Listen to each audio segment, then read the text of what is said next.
దేవుని యొక్క గొప్ప ఘనమైన నామములు అందరికీ శుభాభివందనంలో తెలియజేసుకుంటూ ఉన్నాను. ఈ దినం దేవుడు మనకు ఇచ్చినటువంటి ఒక మంచి వాగ్దానం. అది కీర్తన గ్రంథము 18వ అధ్యాయము 27వ వచనం. శ్రమపడు వారిని నీవు రక్షించదవు. దేవుడు స్పష్టంగా మనతో మాట్లాడుతున్నటువంటి మాట. ప్రియమైన విశ్వాసి, ఈ లోకంలో నీకు ఒక దేహమును, అందులో ఒక ఆత్మనిచ్చి శ్రమపడమంటే నువ్వు సోమరిపోతుగా తిరుగుతున్నావు. ఇతరుల మీద ఆధారపడి బ్రతుకుతున్నావు.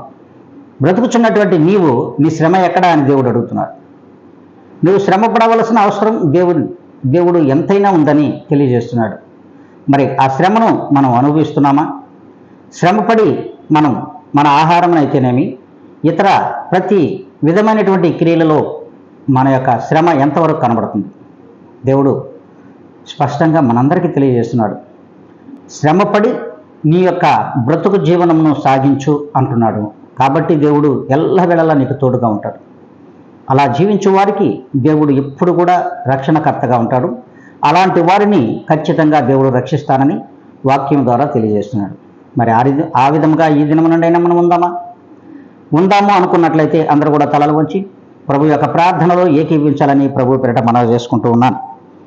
ఈ దినం దేవుడు మనకిచ్చినటువంటి ఈ వాగ్దానంతో ప్రభుని యేసుక్రీస్తు యొక్క గొప్ప ఘనమైన నామములు అందరిని కూడా వాగ్దానము ప్రకారం నడుచుకున్నట్టుకు కృప చూపమని బ్రతిమలాడుకుంటున్నాం.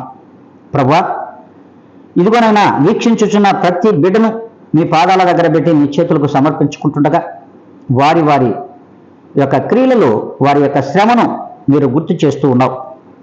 గుర్తు చేస్తూ నాయన మీరు రక్షణను కల్పిస్తానని వాగ్దానం ఇస్తున్నావు. ఆ రీతిగా ఈ దినముండైనా మేము బ్రతుకుడుకు కృప చూపమని యేసుక్రీస్తు యొక్క గొప్ప ఘనమైన నామములో అడిగి వేడుకొని ప్రార్థిస్తున్నాను మా తండ్రి. ఆమేన్.